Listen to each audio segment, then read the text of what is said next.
All right, guys. So there's a video of President Bola Ahmed Tinubu, talking about the insecurity. He was asked about the insecurity, and he had something to say. And a lot of people are like, they don't understand what's in the talk. But I want to try and explain what he's saying to the people, because I know, say, sometimes some people might not, be thinking in the same wavelength. Let me explain what he's saying, but let me play it so that I can explain to you guys better what the president is actually saying. Thank you very much. He was asked about insecurity, and this is what he had to say. Issue of insecurity. That is the law. That's obedience of law. Say that is obedience of law. You understand? Because those people who are committing this act of terrorism or banditry, they are disobeying the law. So you get. So it says a lot. It's about obedience of law. Let's listen further. Nowhere in the holy teaching that you should engage in banditry. So he said there is nowhere in the holy teaching that you should engage in banditry. Don't forget that some of these, I'm actually being serious. Don't forget that some of these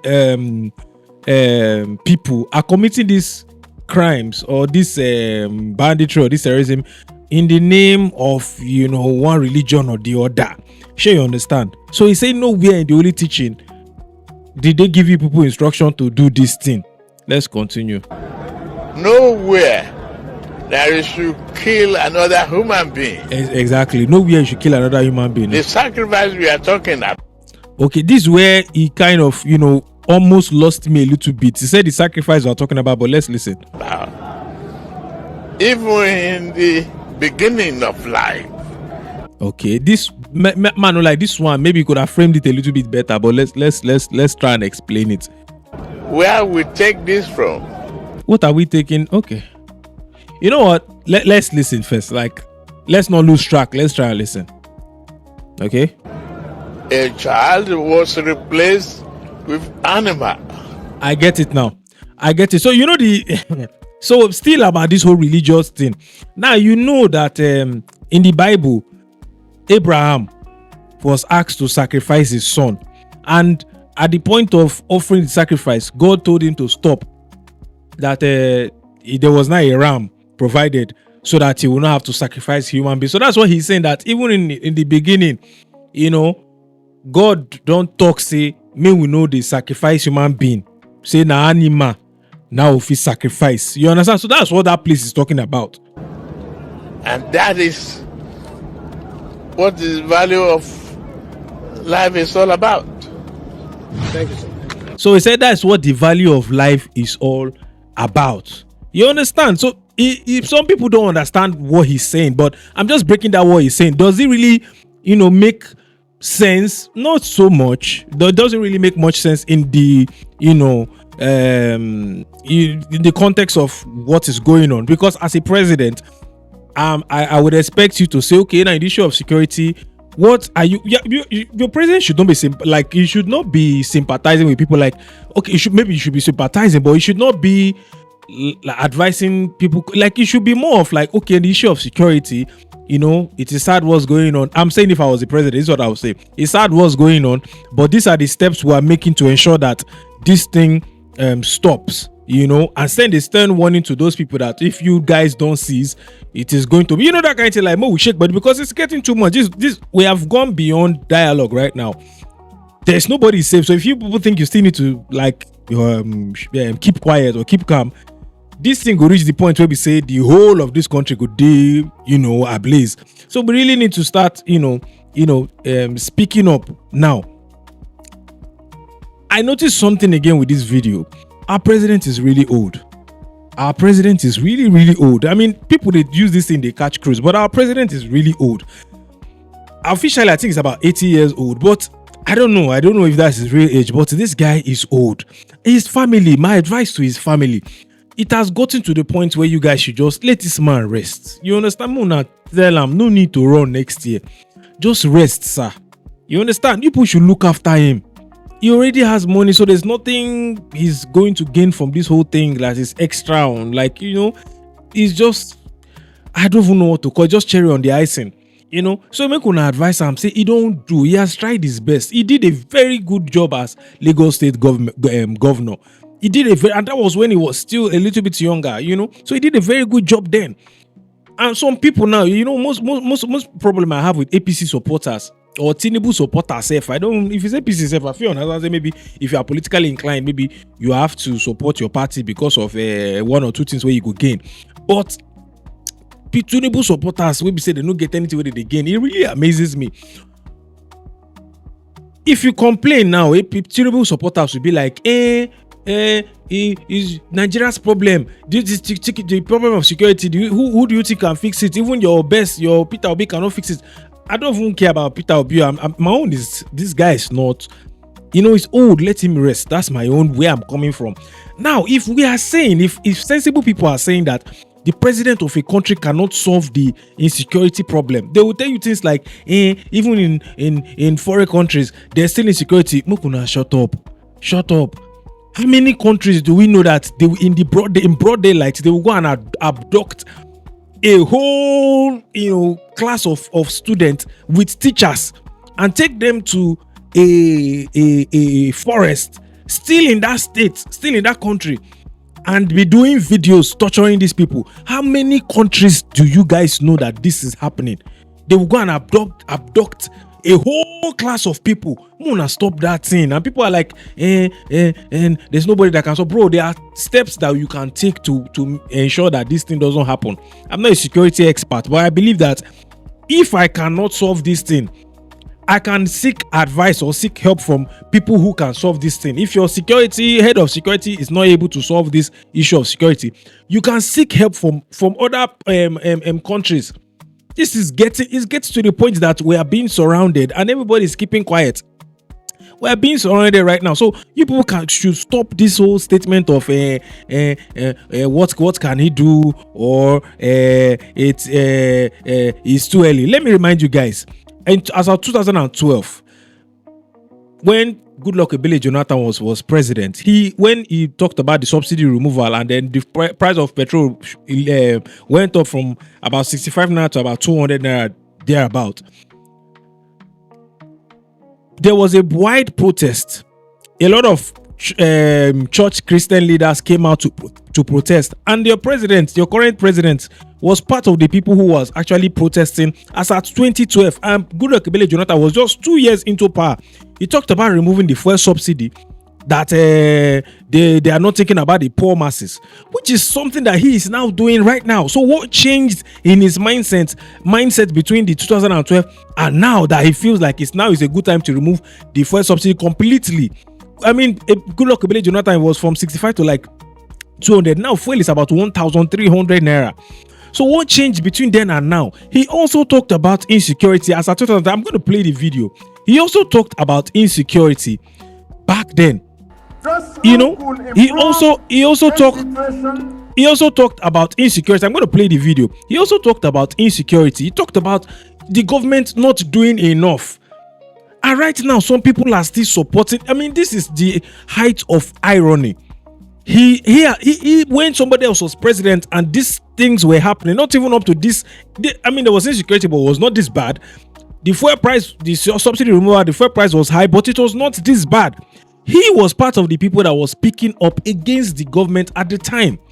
So I'm going to end this video for those APC supporters and Tinubu supporters. First of all, my point is, your president is old. President is really old. This is my appeal to his family now. Muna, take una papa me go rest.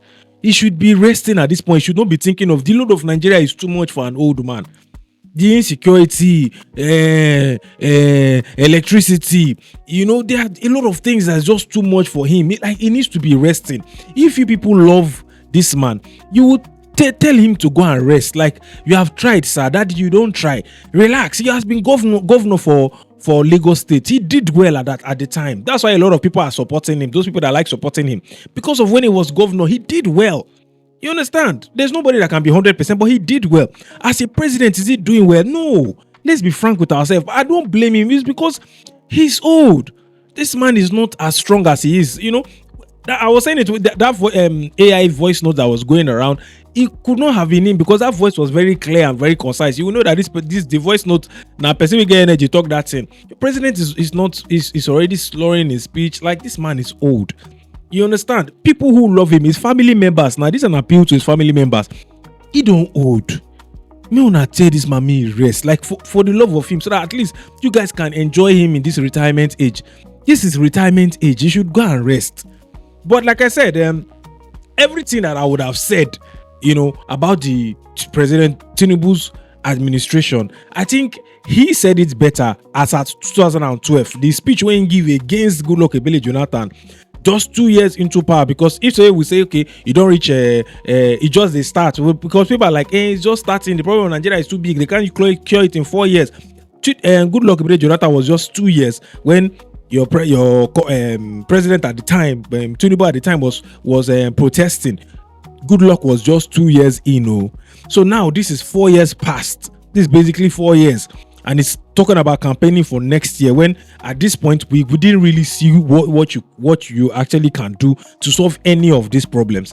So I'm going to play the video of. I'm going to end it with this particular video. This is a video of President Tinubu addressing the government at the time, as at 2012, when first subsidy went up, when there was a little bit of insecurity, when insecurity, step up small. This was the speech at the protest from Tinubu.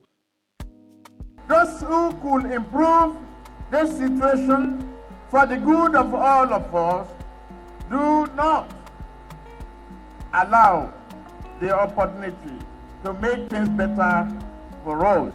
They make it better for themselves, for their comfort and their families. Cronyism is prevailing. Today, our rulers in Abuja and across some of their states, you know what they say to us when they remove subsidy and we say no. Hunger is increasing, they say, so what? Unemployment is a cause, they say, yes, we know.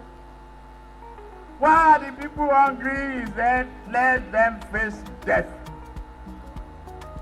That is what is in Abuja of today. The current way of governance make nation do the impossible. What it does, it makes poverty and the erosion of just society inevitable. We have gathered at this hour in this place to put an end to the national corruption and corruption. We have assembled here today to bring a new day in Nigeria to our people. Today, the Nigerian people are decent and hardworking people. They are equally long suffering. They tolerate for too long. Just because they are long suffering does not mean they should be forced to suffer until death comes. We, our people, we've had enough of excuses. Our people have had enough of having nothing. The current government's trademark is to throw empty words, all action at our problem, as if doing nothing will cause our troubles to live for sheer boredom.